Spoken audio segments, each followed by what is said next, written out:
Selamat datang di rumah kosong. Pocong adalah hantu yang sangat seram karena bentuknya menyerupai mayat manusia yang dibuntel kain kafan.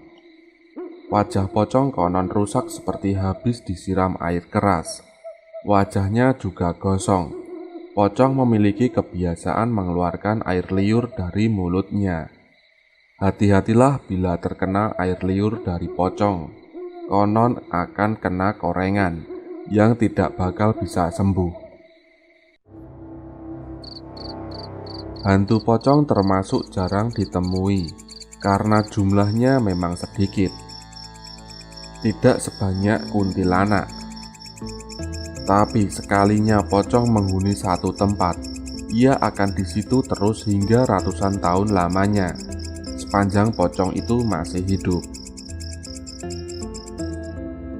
Pocong terkadang digunakan oleh manusia untuk ritual penglaris dagangannya, terutama para pedagang kuliner. Pocong biasanya ditempatkan di gerobak. Kemudian, pocong itu akan meneteskan air liurnya di makanan yang akan disajikan pada pembeli. Sungguh mengerikan dan tidak dapat dibayangkan bila air liur itu sampai tertelan manusia. Pasti usus manusia bisa membusuk karenanya. Tapi inilah yang namanya ritual penglaris.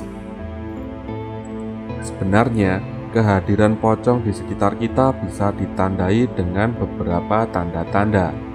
Nah, berikut ini adalah 11 tanda kehadiran pocong di sekitarmu.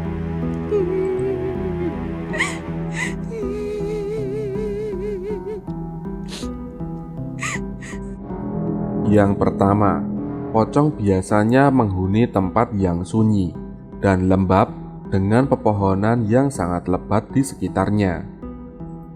Bila kalian berada di tempat seperti itu, apabila pada malam hari, janganlah kaget dan heran bila kamu mendadak melihat pocong di antara semak-semak dan pepohonan. Segeralah lari bila melihatnya, karena pocong itu sangat cepat gerakannya. Bisa-bisa kalian dihampiri dan diludahi. Yang kedua, pohon yang paling disukai pocong adalah pohon bunga kemuning. Kamu mungkin sudah tahu tentang pohon bunga kemuning, pohon yang memiliki bunga kecil warna putih dan buah-buah merah seperti melinjo kecil ini ternyata sangat disukai pocong. Konon menurut kepercayaan masyarakat desa di Jawa, kalau ada pohon ini di halaman sebuah rumah, pastilah di sana ada pocong.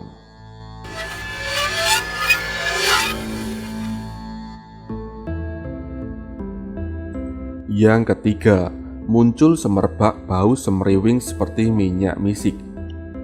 Ini adalah tanda yang paling khas juga dari pocong.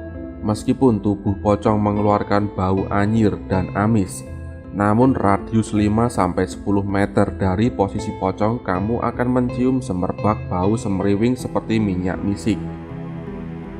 Hati-hatilah bila ada bau seperti ini di sekitarmu yang muncul secara tidak wajar. Biasanya memang ada kehadiran makhluk gaibnya, terutama pocong.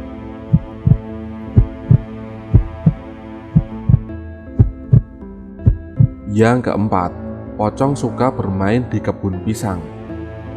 Ini juga terdengar aneh, karena ternyata pocong suka banget main di kebun pisang. Ya, tempat di mana banyak ditumbuhi pohon pisang. Pocong suka berdiri bersandar di batang pohon pisang, sambil mengamati manusia. Terkadang pocong bikin manusia terkecoh di malam hari. Dikiranya batang pohon pisang yang diselimuti karung, ternyata adalah pocong. Yang kelima, pocong biasanya berdiri di dekat gerobak pedagang makanan yang laris manis. Tahukah kamu bahwa pocong itu sering digunakan sebagai jin penglaris? Selain makhluk gaib seperti tuyul dan monyet-monyet gaib, Ternyata pocong juga sering dijadikan sebagai jin penglaris. Biasanya jika ada sebuah warung makanan yang laris banget, tiba-tiba diterpa rumor tidak sedap tentang pocong. Biasanya memang warung itu berkong kali kong dengan jin pocong. Cara kerja pocong untuk melariskan makanan si pedagang mengerikan banget, yaitu ditetesi air liur.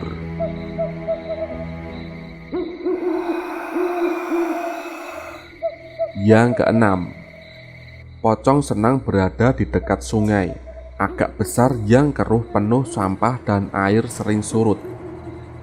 Jika rumah kalian kebetulan berada di bantaran sungai agak besar yang airnya keruh, penuh sampah, dan sering pula surut, hati-hatilah, mungkin saja pocong berdiri di dekat pagar pembatas antara rumahmu dan sungai. Karena pocong memang punya hobi liatin sungai sambil liatin manusia lalu lalang. Kadang pocong bikin manusia kaget dengan menampakkan dirinya yang menyeramkan sekali.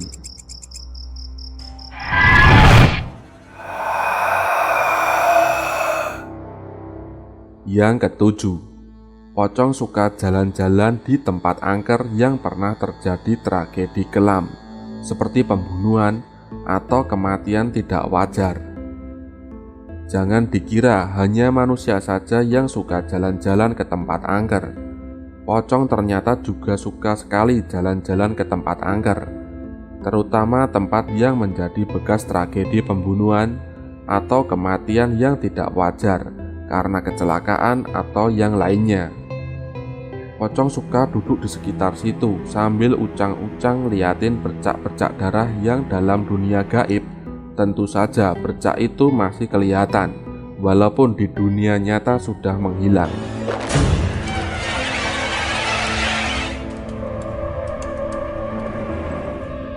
Yang kedelapan, pocong punya hobi mengetuk pintu rumah manusia yang menjadi tetangganya.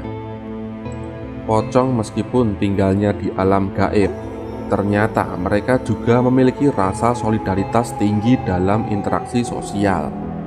Mereka memiliki kegemaran mengetuk pintu rumah tetangga manusianya. Jika memang ada rumor pocong di suatu tempat, coba silahkan tanyakan pada manusia yang tinggal di sekitar pocong itu. Pastilah pintu rumah mereka sering diketuk oleh pocong. Kadang pocongnya kalau lagi nakal bakal menampakkan diri dan bikin pingsan manusia. Kadang dia langsung buru-buru pergi.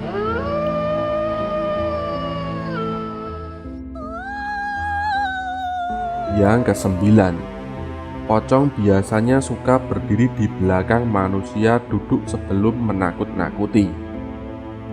Sambil berdiri di belakang manusia, dia suka meniup-niup dan baunya sangat busuk. Hantu memang memiliki gaya tersendiri dalam meneror atau menakut-nakuti manusia. Ada dari mereka yang langsung muncul di hadapan manusia. Ada pula yang pelan-pelan, sembunyi-sembunyi.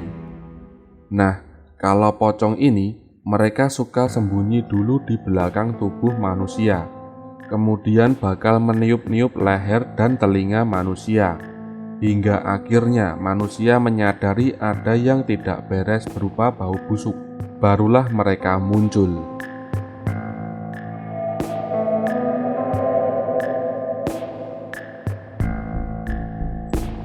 Yang ke-10, selain meniup, pocong juga biasanya meludah sembarangan dan menjatuhkan ludahnya ke kepala manusia yang diteror. Oleh manusia dikira kejatuhan kencing cicak atau tokek. Mungkin kamu pernah mengalaminya. Suatu hari sedang berada di tempat angker, kemudian kamu merasa kejatuhan sesuatu seperti air. Namun begitu kamu usap kepalamu dan kamu cium kotoran lendir itu, ternyata baunya sangat busuk. Hati-hati, bisa jadi ini adalah air liur atau ludah pocong. Segeralah kamu cuci tangan dan berdoa meminta perlindungan dari Tuhan. karena air liur atau ludah pocong ini bisa bikin kamu korengan dan tidak sembuh-sembuh.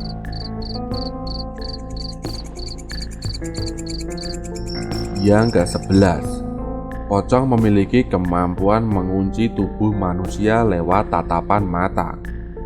Karena kemampuan inilah, sebaiknya bila kamu berpapasan dengan pocong, segeralah tutup matamu.